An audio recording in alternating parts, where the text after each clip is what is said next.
বাংলাদেশের জাতীয় ক্রিকেট দল টি-20 বিশ্বকাপ 2026 খেলতে ভারতের মাটিতে আসবে না। বিশ্বকাপের ম্যাচগুলি ভারত থেকে সরিয়ে শ্রীলঙ্কায় নিয়ে যাওয়ার দাবি উঠছে। বাংলাদেশের কোনো টিভি চ্যানেলে আইপিএল খেলা সম্প্রচার করা যাবে না। শুধু তাই না, ভারতীয় কোনো টিভি চ্যানেল বাংলাদেশের মাটিতে দেখানো হবে না। টিম ইন্ডিয়ার বাংলাদেশ সফর ছিল এই বছরই আগস্ট মাসে, হয়তো ভারতীয় ক্রিকেট টিমেরও বাংলাদেশে যাওয়া হবে না।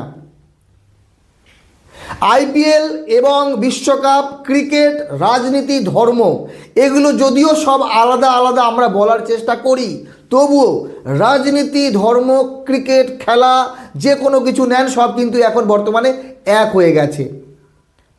জাস্ট 2 দিন আগে বিসিবি জানালো ভারতীয় ক্রিকেট দল বাংলাদেশ সফরে যাচ্ছে। 2 দিন আগে বিসিসিআই জানালো বাংলাদেশ আমাদের বন্ধু দেশ, মুস্তাফিজুর রহমান থাকছে কেকেআরে। কিন্তু রাতারাতি কী এমন পরিবর্তন হলো যে সব কিছু বদলে গেল। বাংলাদেশের জনগণ, ক্রিকেট প্রেমী মানুষ খুব খুশি ছিল মুস্তাফিজুর রহমান কেকেআরে দল পাওয়াতে, 9 কোটি 20 লক্ষে না দল পাওয়াতে। আইপিএল খেলবে তাই। টাকা ম্যাটার করে না, ম্যাটার করে সম্মান। বাংলাদেশি ক্রিকেটার মুস্তাফিজুর রহমানকে আইপিএল 2026 থেকে নিষিদ্ধ করেছে বিসিসিআই। আগামী ভবিষ্যতে হয়তো কোনো দিন মুস্তাফিজুর রহমান তো নয়, বাংলাদেশের কোনো ক্রিকেটারকে আমরা হয়তো বা নিলামেও দেখব না, খেলতেও দেখব না। মুস্তাফিজুর রহমানকে বাদ দেওয়া শুধু মুস্তাফিজুর রহমানের অপমান না, বাংলাদেশের ক্রিকেটের অপমান, বাংলাদেশ ক্রিকেটের জাতীয় দলের অপমান, বাংলাদেশের অপমান। এটা মনে করে বাংলাদেশের রাজনৈতিক মহল, সাধারণ জনগণ, যেটা কোথাও না কোথাও বাস্তব।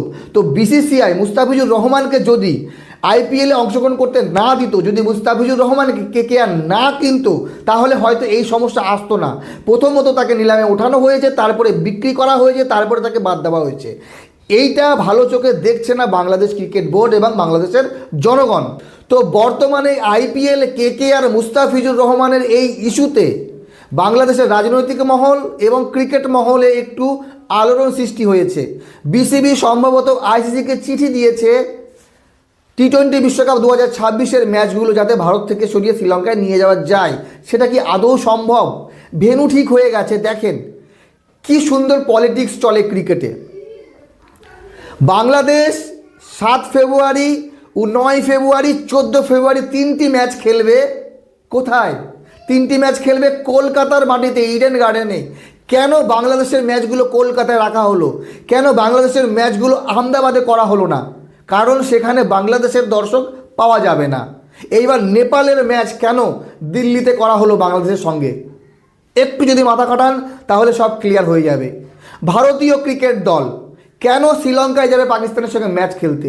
গ্রুপ থেকে পাকিস্তানকে বের করলেই তো ভারতকে আর শ্রীলঙ্কায় যেতে হতো না পাকিস্তানের সঙ্গে ম্যাচ খেলতে, কমসে কম গ্রুপ পর্বে। যদি পাকিস্তান এবং ভারত সুপার 8-এ পৌঁছে যায়, তাহলে ভারত এবং পাকিস্তানের যে ম্যাচ, সেই ম্যাচ খেলতেও ভারতকে নিজের দেশ ছেড়ে শ্রীলঙ্কায় যেতে হবে। পাকিস্তান এবং ভারতকে একই গ্রুপে রাখার মানেটা কি? রাজনীতি ছাড়া আর কি?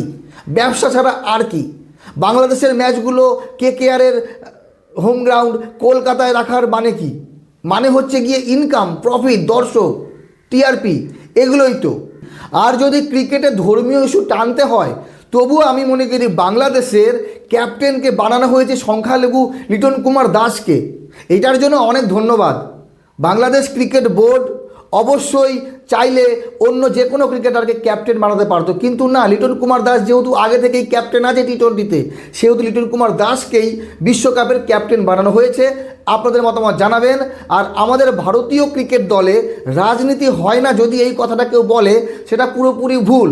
গৌতম গম্ভীর আসার পর সব থেকে বেশি রাজনীতি আমাদের ভারতীয় ক্রিকেটে হচ্ছে।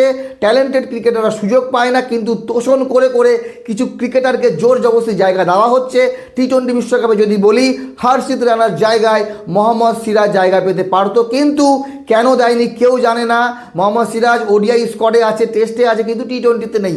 এতটা খারাপ বোলার না, কমসে কম হর্ষিত রানার থেকে খারাপ বোলার মোহাম্মদ সিরাজ না। আর মোহাম্মদ শামির কেরিয়ার তো পুরোপুরি রাজনীতি করে নষ্ট করে দিল ভারতীয় ক্রিকেটে। বাকি আপনাদের মতামত জানাবেন। রাজনীতির শিকার বিরাট কোহলি, রাজনীতির শিকার রোহিত শর্মা, রাজনীতির শিকার রবিচন্দ্রন অশ্বিন। এরা বারবার একই কথা বলে যে রাজনীতি ছাড়া ক্রিকেট হয় না, রাজনীতি ছাড়া ক্রিকেট হয় না। মতামত জানাবেন। বাকি বাংলাদেশের ক্রিকেটার মুস্তাফিজুর রহমানকে আইপিএলে যদি না কিনতো, যদি ডাকে না উঠতো, নিলামে কেউ না কিনতো, তাহলে হয়তো এই সমস্যা হতো না। সমস্যা হয়ে গেছে, মুস্তাফিজুর রহমানকে নিলামে তুলেছে, দামাদামি করে 2-3 দল মিলে দামাদামি করেছে, শেষ পর্যন্ত কেকেআর কিনেছে।